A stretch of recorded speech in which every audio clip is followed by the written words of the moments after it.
तो दोस्तों, आंधियों को जिद है जहां बिजलियां गिराने की, मुझे भी जिद है वहीं आसियां बनाने की। नमस्कार दोस्तों, मैं दीप बहुगुणा स्वागत करता हूं आपका अपने YouTube चैनल पे। इसका नाम है स्टडी इन दीप एम्पायर। तो आज हम पढ़ेंगे प्रकाश का परावर्तन तथा अपवर्तन, जो क्लास 10th की हमारी सीरीज चल रही है। इसमें आज हम अगला चैप्टर देख रहे हैं, प्रकाश का परावर्तन तथा अपवर्तन। ठीक है, तो चलिए शुरू करते हैं। तो सबसे पहले हम जानते हैं प्रकाश किरण किसको कहते हैं। तो एक छोटा प्रकाश स्रोत किसी अपारदर्शी, ठीक है, अपारदर्शी वस्तु मतलब जिसके आर पार प्रकाश की किरण ना जा सके कि तीक्ष्ण साया बनाता है, प्रकाश के एक सरल रेखीय पथ की ओर इंगित करता है, जिसे प्रायः प्रकाश किरण कहते हैं। अब इसका मैं अगर आपको सिंपल सा मीनिंग बताऊं तो ये कहना चाह रहा है कि कोई हमारा एक वस्तु कहीं पे रखी है और उस पर जो प्रकाश हमारा टकरा रहा होगा, उसकी जहाँ छाया बन रही होगी, इसकी अपोजिट साइड का क्या होगा, हमारी प्रकाश की किरण वहां से आ रही होगी। ठीक है, अब देखते हैं विवर्तन क्या होता है। यदि प्रकाश के पथ में रखी अपारदर्शी वस्तु क्या होती है, मैंने आपको बता दिया, जिसके आर पार ना देखा जा सके, अत्यंत छोटी हो, यानी वो जो वस्तु हो बहुत ही छोटी हो, तो प्रकाश सरल रेखा में चलने की बजाय इसके किरणों पर मुड़ने की प्रवृत्ति दर्शाता है। इस प्रकार इस प्रभाव को हम क्या बोलते हैं, विवर्तन कहते हैं। ठीक है, अब इसका मतलब ये है कि कभी कभी आपने देखा होगा कि हम कोई चीज़ रख देते हैं, लेकिन फिर भी क्या होता है कि प्रकाश आगे चले जाता है, जबकि वो हमको ये पता होता है कि वो जो चीज़ होती है वो क्या होती है, हमारी अपारदर्शी होती है। तो ऐसा इसलिए होता है क्योंकि वो चीज़ जो है बहुत छोटी होती है, वो वस्तु, इसलिए हमको ऐसा लगता है कि वो क्या हो गया है, प्रकाश उसके पार चले गया है, जबकि वो पार नहीं जाता है। वो वहाँ से क्या होता है, किनारों से मुड़ जाता है प्रकाश। अब देखते हैं आगे। तब वह जो हमारी प्रकाशिकी है, जिसमें सरल रेखीय व्यवहार के आधार पर किरणों का उपयोग करते हैं, असफल होने लगती है। विवर्तन जैसी परिघटनाओं की व्याख्या करने के लिए प्रकाश के तरंग के रूप में माना जाता है, जिसका विस्तृत अध्ययन हम अब करेंगे। ठीक है, पुनः 20वीं शताब्दी के प्रारंभ में यह स्पष्ट हो गया था कि जो हमारा प्रकाश ही द्रव्य के साथ अन्योन्य क्रिया के विवेचन में प्रकाश का तरंग सिद्धांत अपर्याप्त है, तथा प्रकाश प्रायः कणों के प्रवाह की भांति व्यवहार करता है। ठीक है, जो हमारा प्रकाश है क्या करता है, कणों के प्रवाह की भांति क्या करता है, व्यवहार करता है। अब देखते हैं कुछ, सबसे पहली हेडिंग देखते हैं, प्रकाश का परावर्तन क्या होता है।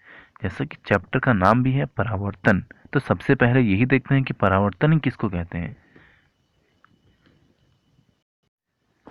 तो उच्च कोटि की पॉलिश किया हुआ पृष्ठ। अब ये क्या होता है, आपने दर्पण देखा होगा। ठीक है, अपने घर में हमारा जो शीशा होता है उसका आपने एक साइड देखना, कभी एक साइड पूरी पॉलिश की होती है। ठीक है, जैसे कि दर्पण अपने पर पड़ने वाला जो इस पे पड़ेगा प्रकाश, ठीक है, अधिकांश भाग प्रकाश का क्या कर देगा, ये परावर्तित कर देगा। और ये परावर्तित कर देगा जो मैं बोल रहा हूँ, ये हमने पढ़ा है क्लास 9th में। अगर आपने नहीं पढ़ा है तो ये आप मेरी 9th वाली वीडियो देख सकते हैं, उसकी मैंने अलग से चैनल पे प्लेलिस्ट बना रखी है। आप जाएं प्लेलिस्ट में, वहाँ से उसको पढ़ें। यहाँ से क्या होगा कि आपका कॉन्सेप्ट क्लियर होगा। कॉन्सेप्ट क्लियर होना बहुत ज़रूरी है। अगर कॉन्सेप्ट ही क्लियर नहीं हुआ तो आपको यहाँ पे समझ ही नहीं आएगा कि मैं क्या बोल रहा हूँ, परावर्तन परावर्तन कोण, आपतित किरण, ये क्या बोल रहा हूँ मैं। तो इसलिए आप वहाँ जाएं, पहले उसको पढ़ें, उसके बाद इसको पढ़ें, फिर उससे आपको ज़्यादा बेनिफिट होगा। तो चलिए फिलहाल हम इससे आगे बढ़ते हैं और चलो कुछ नियम हम देख लेते हैं जो हमने पढ़े थे क्लास 9th में। ठीक है, तो पहला जो हमने वहाँ पे रूल पढ़ा था, ये पढ़ा था आपतन कोण परावर्तन कोण के बराबर होता है। यानी जो हमारा आपतन कोण होगा और वो क्या होगा, हमारे परावर्तन कोण के बराबर होगा।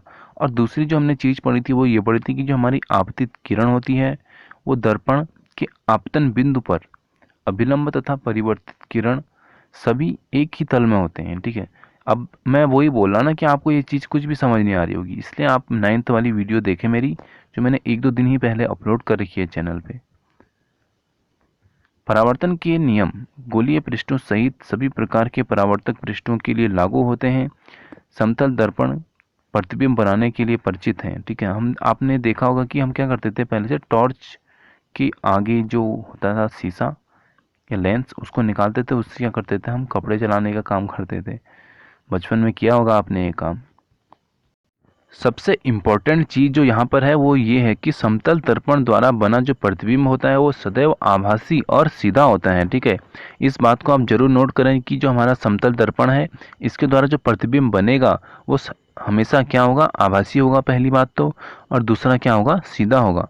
ठीक है, यानी हम उसका आभास कर पाएंगे और वो क्या होगा, सीधा होगा। ठीक है, प्रतिबिंब का साइज बिंब वस्तु के, ठीक है, बिंब यानी वस्तु के साइज के बराबर होता है। और यहाँ पे क्या होता है कि जो हमारा प्रतिबिंब है उसका जो साइज होगा यानी उसका जो आकार होगा वो क्या होगा, वस्तु के आकार का बराबर होगा। ठीक है, यानी इसमें क्या होगा, चेंज नहीं होगा। प्रतिबिंब दर्पण के पीछे उतनी ही दूरी पर बनता है जितनी दूरी पर दर्पण के सामने बिंब रखा है। अब इसका क्या मतलब है, इसका मतलब ये है कि आप अब सपोज करो यहाँ पे हमने दर्पण रखा है और यहाँ पे हमारी क्या है, वस्तु है, तो इसका जो प्रतिबिंब बनेगा वो इतनी ही दूराई पर बनेगा जितनी दूराई पर हमने लेंस रखा है। ठीक है, यानी इन दोनों की जो डिस्टेंस है यहाँ से वो क्या होगी, बराबर होगी, ये कहना चाहता है, जितनी दूरी पर दर्पण के सामने बिंब रखा है। ठीक है, तो यहाँ पे रखा है और इतनी ही दूर इधर भी हो गया, बराबर हो गया। अब चलते हैं आगे। चमकदार चम्मच का जो वक्रित पृष्ठ होता है यानी जो दबा हुआ पृष्ठ होता है वक्रित दर्पण की भांति माना जाता है। ठीक है, अब जो हमारा वक्रित दर्पण होता है, वक्रित दर्पण क्या होता है, इस प्रकार का। ठीक है, तो जिस प्रकार की हमारी चम्मच होती है यानी एक साइड से दबी होती है, इधर गहरा होता है और दूसरी फिर ये होती है ना चम्मच, तो यहाँ पे इसी प्रकार का क्या होता है, हमारा वक्रित दर्पण होता है। सबसे अधिक उपयोग में आने वाला सामान्यतः वक्रित दर्पण का जो प्रारूप होता है वो गोली दर्पण है। इसका जो सबसे ज़्यादा यूज होता है वो गोली दर्पण का है। ठीक है, इस प्रकार के जो दर्पण होते हैं इनके जो परावर्तक पृष्ठ होते हैं किसी गोले के पृष्ठ का एक भाग माना जाता है इनको। ऐसे दर्पण जिनकी परावर्तक पृष्ठ गोलीय है गोली दर्पण कहलाते हैं, यानी जिनका जो पृष्ठ पृष्ठ है, ठीक है, ये चीज ये गोली है, उसको हम क्या बोलेंगे, गोलीय दर्पण बोलेंगे। अब हम गोलीय दर्पणों के बारे में कुछ विस्तार से अध्ययन कर लेते हैं कि ये कितने टाइप के होते हैं और इनके के जो भी लक्षण होते हैं इसको हम थोड़ा इनका कर लेते हैं गहन अध्ययन। सबसे पहले हम देखते हैं गोली दर्पण क्या होता है। और ये गोलीय दर्पण होता है, इसके अंदर ही अवतल दर्पण और उत्तल दर्पण इसके ही पार्ट हैं। ठीक है, अब अवतल दर्पण उत्तल दर्पण अलग होता है, अवतल लेंस उत्तल लेंस अलग होता है, इसमें आप कंफ्यूज ना होएं। ठीक है, ये देखो एक चश्मा भी बन गया। तो गोलीय दर्पण का जो परावर्तक पृष्ठ होता है अंदर की ओर या बाहर की ओर वक्रित होता है। ठीक है, जो हमारा गोलीय दर्पण होता है इसका जो परावर्तक पृष्ठ होता है ये अंदर की ओर होगा या बाहर की ओर होगा। ठीक है, गोली दर्पण जिसका परावर्तक पृष्ठ अंदर की ओर होता है अर्थात गोले के केंद्र की ओर वक्रित होता है तो उसको हम क्या बोलेंगे, अवतल दर्पण बोलेंगे। ठीक है, यानी इसका जो हमारा पृष्ठ होगा ये क्या होगा, अंदर की ओर होगा, यानी कुछ इस प्रकार का होगा ये लेंस। ठीक है, ये दर्पण जो होगा इस प्रकार का होगा ये। ठीक है, अब जो यहाँ पे इसका जो पृष्ठ है वो क्या है, इधर की ओर ज़्यादा है। ठीक है, यहाँ की ओर वक्रित है इसलिए इसको अवतल दर्पण कहा गया है। और गोली दर्पण का जो दूसरा पार्ट है उत्तल दर्पण, ये अब देख लेते हैं उत्तल दर्पण क्या होता है। गोली दर्पण जिसका परावर्तक पृष्ठ बाहर की ओर वक्रित होता है। ठीक है, अब बाहर की ओर वक्रित होता है मतलब ये, अब इसमें यहाँ पॉलिश की है अंदर। ठीक है, तो इसको हम उत्तल लेंस उत्तल दर्पण बोलेंगे। ठीक है, दर्पण और लेंस में भी अंतर रखना है हमको। इन दर्पणों का जो आरेखीय निरूपण है वो हमने यहाँ पे दे रखा है, डायग्राम में देखते हैं। ये देखो डायग्राम, तो यहाँ पे ये है हमारा अवतल लेंस और ये है उत्तल लेंस। अवतल लेंस आप देख रहे हो ये है, और यहाँ पे इसकी जो पीठ है इस साइड क्या की गई है, पॉलिश की गई है।